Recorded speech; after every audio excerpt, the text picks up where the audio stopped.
One of the downsides of SWI is that it doesn't address phonology and it's only for older kids. That's a total myth. Today we're going to bust this myth wide open and show you how SWI actually places phonology on a well-deserved pedestal. In reality, SWI acknowledges phonology as a crucial piece. It's just not the first step. Why? Because we want to understand the meaning and structure of words before diving into how they're pronounced. Spelling is consistent. Pronunciation is unstable, can change over time, and can vary from region to region. Take hothouse. If there were only a way for children to know that there's no TH digraph here. Oh wait, there is! Morphology to the rescue. When we look at it from a morphological standpoint, it's HOT plus HOUSE. We see these meaningful parts and it's crystal clear. There's no separate TH grapheme spanning these two morphemes. That's something we might not notice if we only focused on phonology first in isolation. Similarly, with mishap, we have MIS plus HAP. There's no digraph here, because the morpheme boundary is right in the middle. That's morphology doing its magic and laying the foundation struggling learners need before tackling the hardest part for them, phonology. English pronunciation is all over the place. It's unstable. Park the car in Harvard Yard, or park the car in Harvard Yard, or y'all gotta come on down, or you all have to come on down. We say things differently depending on where we are and where we grew up, but the spelling stays the same and conveys meaning. SWI capitalizes on that stability first. In SWI, we follow a sequence. Number 1, meaning and use. Number 2, structure, morphology, bases, affixes, including connecting vowel letters. Number 3, morphological relatives that share a base, perhaps including etymological relatives that share a history and sense of meaning, but not a base. And number 4, phonology, including how the graphemes function. Only after we map out the word's meaningful elements do we ask, how do these letters or graphemes represent the sounds? Take mishap again. Once we know it's MIS plus HAP, we can break it down into graphemes.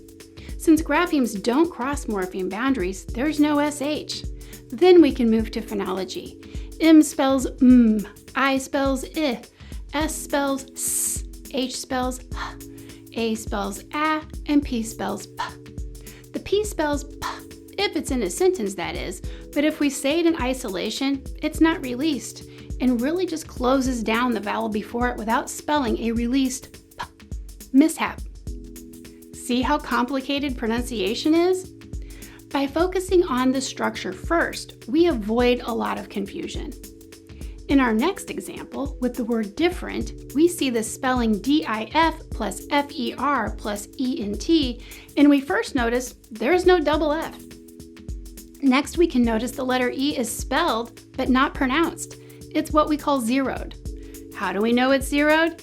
Because in related words like differ or infer, we do pronounce it as a schwa before the That's morphology leading the way and phonology falling into place. So SWI does give phonology its moment in the spotlight. Question 4 is all about it. In addition to phonology, we may address phonetics in question 4. Some children might confuse sounds in words like tree, track, and truck. They may perceive a ch rather than a t and a in the consonant cluster tr spelling tur. And we can absolutely address that by moving into phonetics.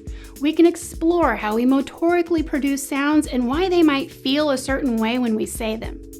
All the while, we're keeping the idea that we spell meaning at the center of our instruction. A beautiful thing about using IPA, the International Phonetic Alphabet, is that children can see that the graphemes we use for spelling are different from the symbols we use to capture the sounds that come out of our mouths. They don't need to master the IPA. Just seeing that distinction helps them realize spelling isn't just speech written down.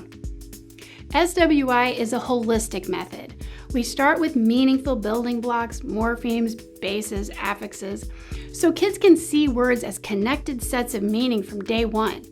That makes the transition into phonology much smoother and more purposeful. Phonological details become one piece of the bigger puzzle rather than the entire focus right from the start. So, The next time someone tells you SWI doesn't do phonology or is only for older kids, you can show them the proof. SWI respects phonology so much, it ensures children see meaning and structure first, giving them a solid foundation before addressing the ever-changing world of pronunciation. That's not ignoring phonology, that's empowering it. Ready to learn more? Click that subscribe button, follow our channel, and let's continue exploring the wonderful world of structured word inquiry together. See you next time.